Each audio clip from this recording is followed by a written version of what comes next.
निशा भगत जो कि आदिवासी नेत्री है, वो कहती है कि सरना ही सनातन है और ज्योत्सना करकट वो भी आदिवासी नेत्री है, वो कह रही हैं कि ईसाई और सरना एक है। तो दो गुटों में बढ़ता हुआ यहाँ पर जो है दिखाई दे रहा है। आदिवासी नेता कम राजनीतिक नेता ज़्यादा है और आदिवासी समाज को अपना राजनीतिक लाभ के लिए बेचने का काम कर रहे हैं। हमारा बाप आजाद दादा कभी एनिमिस्ट लिखा, कभी ओबरजाइन लिखा, तो हम लोग ओरिजिनल आदिवासी हैं। अरे लोग 1950 वाला जनजाति हिंदू है। अब तो आदिवासी भी कहने में शर्म लग रहा है लोगों को। जो सत्ता में है वो हिंदू आदिवासी हैं, ऐसी भी बातें निकल कर आई हैं। और निश्चित तौर से 1950 वाला जनजाति हिंदू है। वो लोग जनजाति हिंदू, आदिवासी थोड़ी है। यानी कि मुख्यमंत्री भी हिंदू है, निश्चित तौर से बाबूलाल 1950 मरांडी भी हिंदू है। निश्चित तौर से जनजातीय हिंदू। आदिवासी है कौन? आदिवासी है। आदिवासी ना तो आस्तिक है ना तो नास्तिक है। आदिवासी वास्तविक है जो रूढ़िवादी परंपरा संस्कृति को मानता है। अवैध खनन जो है वो लगातार हो रहा है और सरकार भी आदिवासी की है, तो इसमें आप क्या कहेंगे? एक तरफ तो आप ऐसा कानून लागू बता रहे हैं और दूसरी तरफ आप जो ग्राम सभा है उनका अपने अधिकार दिया ही नहीं है।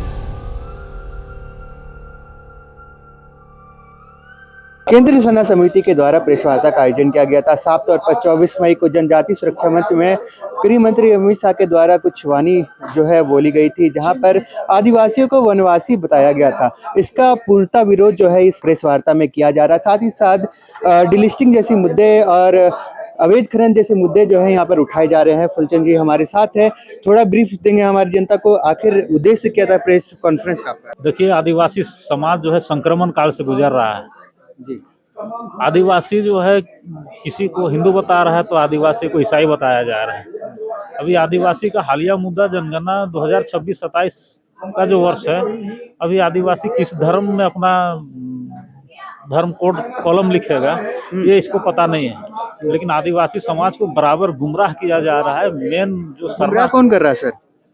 निश्चित तौर से आज विघटनकारी जो शक्तियां हैं जो आदिवासी समाज को बांटने वाली है, चाहे आदिवासी को हिंदू कहने वाली जो शक्तियां हैं या तो आदिवासी को ईसाई कहने वाली जो शक्तियां हैं, ऐसे शक्तियों से हम कहना चाहते हैं कि जो रूढ़िवादी परंपरा संस्कृति को मानते हैं, ऐसे लोग आप समाज में जग चुके हैं। वो अपनी परंपरा संस्कृति को जान रहे हैं कि आदिवासी क्या चीज़ है। सर, वर्तमान समय में देखा जा रहा है कि निशा भगत जो कि आदिवासी नेत्री है, वो कहती है कि सरना ही सनातन है और ज्योत्सना करकट वो भी आदिवासी नेत्री है, वो कह रही हैं कि ईसाई और सरना एक है। तो दो गुटों में बढ़ता हुआ यहाँ पर जो है दिखाई दे रहा है। आपकी क्या राय है आपकी यहाँ पर? वो लोग आदिवासी नेता कम राजनीतिक नेता ज़्यादा है और आदिवासी समाज को अपना राजनीतिक लाभ के लिए बेचने का काम कर रहे हैं।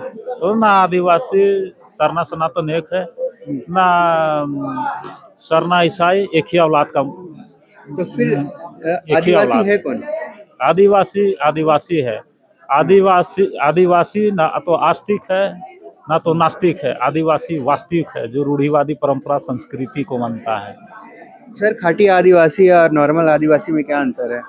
खाटी आदिवासी जो है जो रूढ़िवादी परंपरा संस्कृति की बात करता है, जल जंगल जमीन की बात करता है। और नॉर्मल आदिवासी है जो जिसे नहीं देख रहे, सरना सनातन एक है, सरना ईसाई एक है। सर, बात बहुत सारा निकल कर आया कि जो सत्ता में है वो हिंदू आदिवासी हैं, ऐसी भी बातें निकल कर आई हैं। और निश्चित तौर से 1950 वाला जनजाति हिंदू है। वो लोग जनजाति हिंदू, आदिवासी थोड़ी है। यानी कि मुख्यमंत्री भी हिंदू है, निश्चित तौर से बाबूलाल 1950 मरांडी भी हिंदू है। निश्चित तौर से जनजातीय हिंदू। हिंदू मतलब जनजातीय हिंदू। 1950 में भारत सरकार जो है राष्ट्रपति के आदेश में लिखा है 342 आर्टिकल में कि जो आदिवासी जो है, जो उरांव मुंडा हो खड़िया है, जो जनजाति समाज में डाल दिया है और उसको कहा है कि जो है ये लोग 32 जनजाति भारत सरकार में, मेरा बात पुराना जी, भारत में 800 प्रकार का जो जनजाति है ये हिंदू धर्म के अंतर्गत ही आएगा जो 1950 का कानून में लिखा है। और उससे पहले का आदिवासी हो जाएंगे। हाँ, हम लोग 1871 वाला आदिवासी है। हमारा बाप आजाद दादा कभी एनिमिस्ट लिखा, कभी ओबरजाइन लिखा, तो हम लोग ओरिजिनल आदिवासी है। अरे लोग 1950 वाला जनजाति हिंदू है। अब तो आदिवासी भी कहने में शर्म लग रहा है लोगों को। हमारी झारखंड की जनता को क्या कुछ कहना चाहेंगे, क्योंकि अभी देखा जा रहा है कि दो गुटों में जो है आदिवासी समाज बढ़ चुका है या नेता बांट रहे हैं, क्या कुछ हो रहा है, क्या कहना चाहेंगे? क्या समाज के हम लोगों को उठो, जागो और अपने अधिकारों के लिए लड़ो। और ये चूंकि जो नेता बात करते हैं ऐसी, ये जो नेता बात करते हैं आदिवासी समाज को बेचने का काम किए हैं, ऐसे लोगों के पीछे नहीं जाना है। आप खुद सक्षम है, आप अपनी आवाज को स्वयं जनता तक पहुंचाने के लिए सक्षम है, इसलिए हम चाहते हैं कि आप अपनी समाज की बातों को रखें। जी जी, देख सकते हैं हमारे साथ फूलचंद तिर्की जी मौजूद थे। यहाँ पे तमाम जो बड़े आदिवासी नेता है वो भी मौजूद हैं। यहाँ पे अजय मुंडा जी मौजूद है। अजय जी, आपने बहुत ही अच्छा यहाँ पे मुद्दा निकाला कि खनिज जो है यहाँ पर अवैध तरीका से यहाँ पे निकाला जा रहा है, कहीं ना कहीं अवैध खनन जो है झारखंड में किया जा रहा है, जबकि पेशा कानून जो है वो लागू हो गया है। इसके बावजूद जी।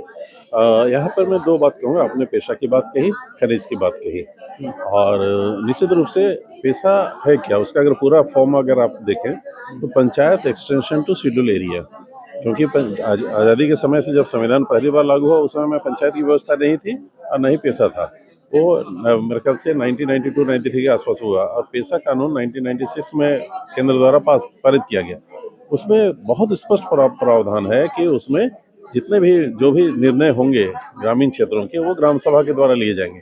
और एक जजमेंट के मैंने आपके बारे में प्रेस कॉन्फ्रेंस में आज मैंने कहा, समता जजमेंट, इसको जरूर आप लोग बताएं समाज को कि समता जजमेंट में स्पष्ट लिखा हुआ है कि जितने भी शेड्यूल एरिया है, इस विषय पर लोग कोई बात नहीं करते हैं। शेड्यूल एरिया में जितनी भी जमीन है और उसमें सरकार की या केंद्र सरकार की एक भी इंच जमीन नहीं है, और वहाँ जितने भी खनन होंगे, माइनिंग होगी, वो आदिवासियों के द्वारा होंगी, या तो व्यक्तिगत रूप से, या आदिवासियों की कंपनी के द्वारा, या आदिवासियों के द्वारा कोऑपरेटिव सहकारिता मतलब आप बना कह रहे करके। हैं कि जी, ग्राम सभा को ये मैंने पावर, सुप्रीम कोर्ट कह रहा है। सुप्रीम कोर्ट कह रहे हैं कि ग्राम सभा को पावर दे देनी चाहिए। जी, बिल्कुल, और जैसा कि पेशा कानून लागू हो गया है, इसके बाद भी अगर ग्राम सभा के पास पावर नहीं है, अवैध खनन जो है वो लगातार हो रहा है और सरकार भी आदिवासी की है, तो इसमें आप क्या कहेंगे? ये तो सरकार को ये सोचना चाहिए था। सरकार को ये, जैसे ही वो पेशा कानून लागू कर रहे हैं, उसके साथ साथ जितने भी शेड्यूल एरिया में जितने भी जो खनन पट्टे हैं, या इनको तुरंत उनको निरस्त करना चाहिए था।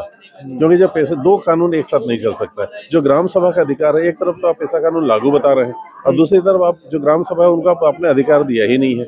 इनको ये पैरेलल होना चाहिए था। इनके जो थिंक टैंक हैं उनको ये होना चाहिए था कि जब ग्राम सभा लागू कर रहे हैं, पेशा लागू कर रहे हैं, उससे पहले जितने भी ग्राम सभाएं हैं उन सबों को एक बहुत स्पेशल एक वर्कशॉप करके प्रशिक्षित करना चाहिए कि आपके पास ये सब अधिकार हैं, इस अधिकारों का वहन करने के लिए आप लोग तैयार हैं। अब अचानक सोचिए, किसी ग्राम सभा को बोल दिया जाए आज से आप तोरपा क्षेत्र का जितना भी बालू खदान है उसका प्रबंधन आप देखिए, अचानक किसी व्यक्ति से संभव है? नहीं। तो इसलिए उनको ये प्रशिक्षण भी देना चाहिए। हम लोग इसलिए ग्राम सभाओं को मजबूत भी कर रहे हैं, और हमारा सिर्फ खनन तक ही नहीं, जितने भी संवैधानिक अधिकार हैं समता जजमेंट के आधार पर, और जितने भी संवैधानिक अधिकार हैं आदिवासियों के लिए, उस पर जो भी लड़ाई लड़नी होगी, अब चाहे वो सामाजिक रूप से, चाहे राजनीतिक रूप से, चाहे कानूनी रूप से, ये लड़ाई हम लोग लड़ेंगे। और इसमें हम लोग छोटी छोटी बातें जो भी झारखंड में चल रही है उन सब पर हम लोग कोई कमेंट नहीं, ये सब छीछालेदार कुछ राजनीतिक। जी, डीलिस्टिंग भी परिसीमन बिल्कुल अलग विषय है, और डीलिस्टिंग बिल्कुल अलग विषय है। और डीलिस्टिंग की बात जहाँ तक ये है कि भाई जो भी जनजाति समाज की, जो आदिवासी समाज है, उस रूढ़ी परंपरा, स्वशासन व्यवस्था, और जो हमारी धार्मिक परंपरा है, उससे कोई व्यक्ति अगर हट के बाहर जाता है, क्योंकि देखिए अगर आप आर्टिकल 342 देखें, उसमें जितनी भी जनजाति, 750 जनजातियां हैं पूरे देश में, आदिवासी समाज जितने हैं अलग, जैसे आप यहाँ हो मुंडा, उरांव, संथाल देखते हैं, वैसा 32 जनजातियां हैं, वैसे पूरे देश में 750 के आसपास हैं। तो इनकी एक विशेषता थी, उस विशेषता के कारण ही उसको उनमें रखा गया था, और उस हिसाब से उनको जो भी संवैधानिक आरक्षण हो या और भी जो सुविधाएं, संवैधानिक सुविधाएं, वो दी गई हैं। लेकिन अगर उन जो विशेषताओं से ही अगर कोई व्यक्ति हट के या कोई समाज हट के अलग हो जाता है, तो निश्चित रूप से उन चीज़ों से वंचित होता है, और वैसे लोगों के लिए ही डीलिस्टिंग की बात हो रही है।